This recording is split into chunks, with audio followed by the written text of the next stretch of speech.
नमस्कार दोस्तों, स्वागत है आपका स्टैंड गुरु यूट्यूब चैनल। तो आज की वीडियो हम लोग प्रैक्टिस करेंगे 100 शब्द प्रति मिनट की स्पीड से डिक्टेशन का यहाँ पे अभ्यास करेंगे, जो कि आपके आने वाले सभी स्किल टेस्ट के लिए बेहद लाभकारी होगा। पीडीएफ इसका आपको हमारे टेलीग्राम पर मिल जाएगा। टेलीग्राम का लिंक वीडियो के डिस्क्रिप्शन में दिया गया है। वीडियो पसंद आए तो वीडियो को लाइक कर देना। चैनल पर पहली बार आए तो सब्सक्राइब करके नोटिफिकेशन बेल ऑन रखना, जिससे इंपॉर्टेंट वीडियो आपसे मिस ना हो। इसके अलावा दोस्तों, अगर आप डेली डिक्टेशन चाहते हैं तो आप चाहें तो चैनल का मेंबरशिप ले सकते हैं या फिर ग्रुप को ज्वाइन कर सकते हैं। अधिक जानकारी के लिए आप हमें मेल कर सकते हैं। हमारी मेल आईडी है study4stenographer@gmail.com। तो ज्यादा समय न लेते हुए चलिए स्टार्ट करते हैं। रेडी, 5 सेकेंड,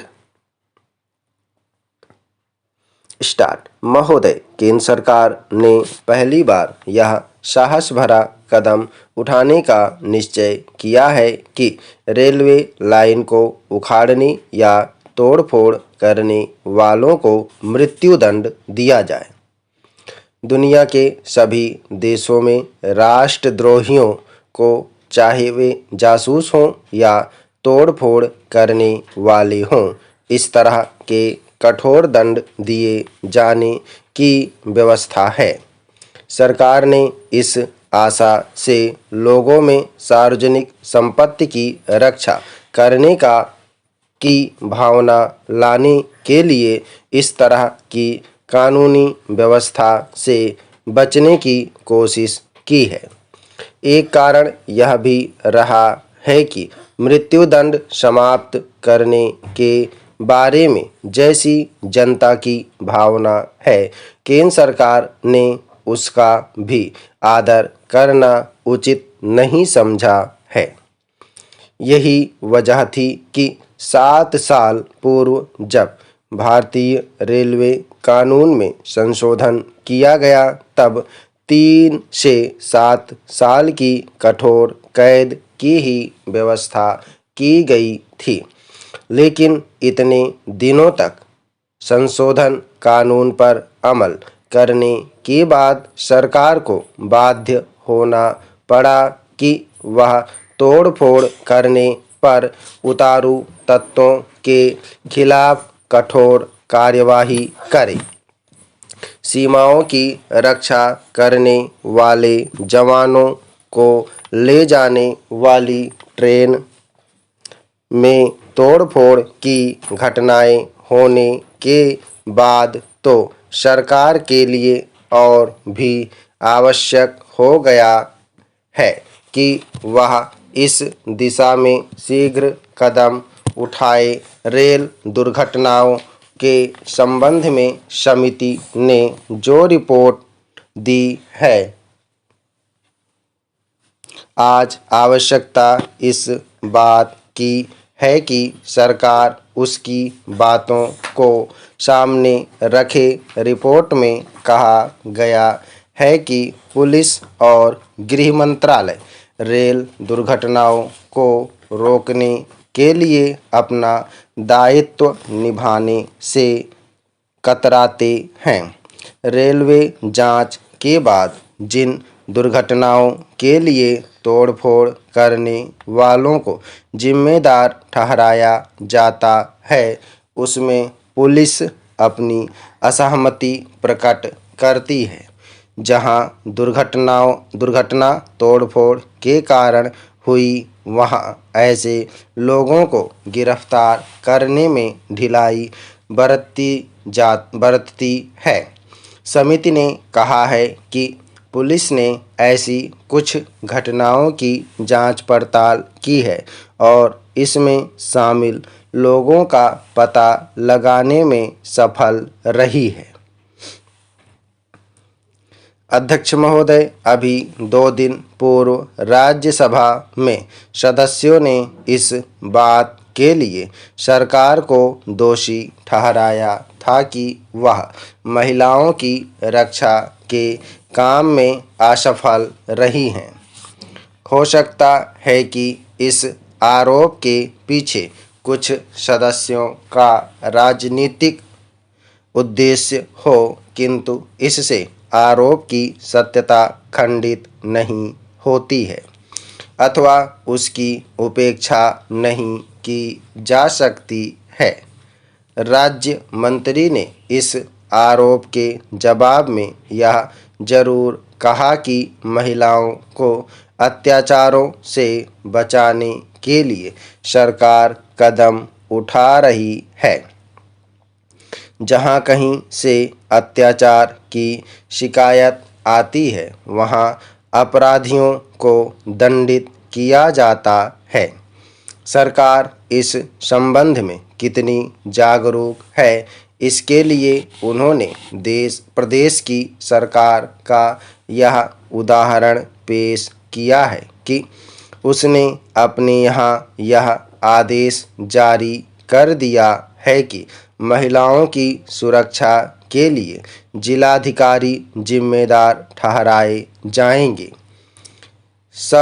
यह सब सही है कि केंद्र सरकार ने अन्य राज्यों की सरकारों से इस सिलसिले में आवश्यक संपर्क रखा है, किंतु यह साफ है कि वंचितों के संरक्षण का काम पूरी सावधानी और जागरूकता से नहीं हो रहा है। केवल कुछ घटनाएं ही इसका उदाहरण नहीं है। स्वयं राज्य मंत्री ने इस प्रसंग में जो वक्तव्य राज्यसभा में रखा है उससे भी इसकी पुष्टि होती है।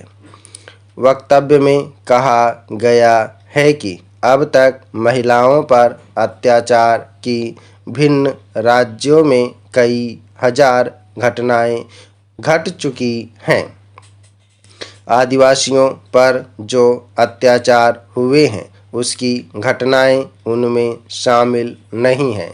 वक्तव्य में यह भी कहा गया है कि सरकार ने इस मामले के सिलसिले में क्या-क्या कदम उठाए हैं, लेकिन यह सब बताने का तब तक कोई फायदा नहीं है जब तक यह सिद्ध नहीं हो जाता है कि महिलाओं पर अत्याचार की घटनाएं कम नहीं हो रही हैं।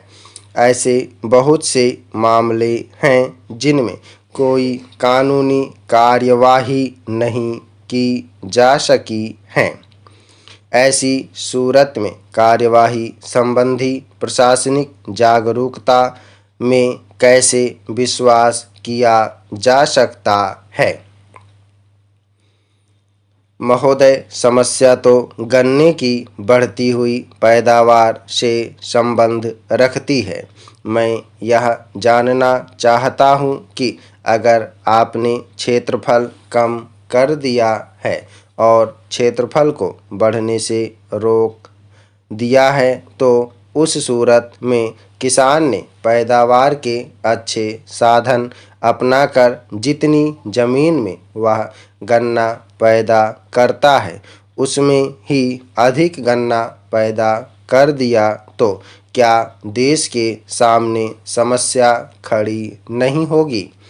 मेरा निवेदन है कि यह सवाल घनी खेती का और विस्तार की खेती का नहीं है। सवाल यह है कि जितना गन्ना चीनी में लग सकता है आज वह उस सीमा तक पहुंच गया है। अब हमें विचार करना चाहिए कि क्या चीनी की खपत बढ़ाने के लिए कोई कदम उठाया जा सकता है। जब हम इस सवाल पर विचार करते हैं तो हमें देखना होगा कि हमारे देश में चीनी खाने वाले व्यक्तियों की संख्या कितनी है। इस पर हमें थोड़ा सा विचार करना चाहिए कि कितने लोग चीनी खाते हैं और क्या उनकी तादाद बढ़ नहीं सकती है। गांव में जाकर हम देखें तो बहुत से लोगों को चीनी खाने के लिए नहीं मिलती है। वे चीनी खाना भी चाहते हैं मगर चीनी के दाम इतने अधिक हैं कि उन दामों पर गांव वाले चीनी नहीं खरीद सकते हैं। अभी चीनी पर से कंट्रोल हटा है और चीनी के दाम भी कुछ कम हुए हैं। इसके फलस्वरूप चीनी की खपत बढ़ी है। मेरा निवेदन है कि अगर गर्मी के समय में विवाह शादियों का जब मौका था तब यह कंट्रोल हटा दिया जाता तो चीनी की खपत और भी बढ़ सकती थी। इस बात का प्रयत्न होना चाहिए कि चीनी की खपत बढ़ाई जाए। मैं समझता हूँ इसके लिए करों में कुछ कमी करने के सवाल पर सरकार को विचार करना होगा। कुछ दिनों से समाचार पत्रों में इस तरह की बातें छप रही हैं कि सरकार चीनी पर करों को कम करने के बारे में विचार कर रही है। समाप्त। दोस्तों आप लोग इसको प्रैक्टिस करिए। सभी लोग मैटर को प्रैक्टिस और ट्रांसक्राइब करेंगे। पंचुएशन लेके 100 शब्द प्रति मिनट की स्पीड से है। उम्मीद है कि दोस्तों वीडियो आपको पसंद आया होगा, तो वीडियो को लाइक कर देना और अगर अभी तक आपने हमारे चैनल को सब्सक्राइब नहीं किया तो प्लीज़ सब्सक्राइब करके नोटिफिकेशन बेल ऑन करना। और दोस्तों अगर आप डेली डिस्कशन चाहते हैं तो आप चाहें तो चैनल का मेंबरशिप ले सकते हैं या हमारे पेड ग्रुप को ज्वाइन कर सकते हैं। अधिक जानकारी के लिए आप हमें मेल कर सकते हैं। हमारी मेल ID है studyforstenographer@gmail.com। अपना बहुमूल्य सुझाव हमें कमेंट बॉक्स में जरूर देना। वीडियो को पूरा देखने के लिए बहुत बहुत धन्यवाद। Thanks for watching. जय हिंद, जय भारत।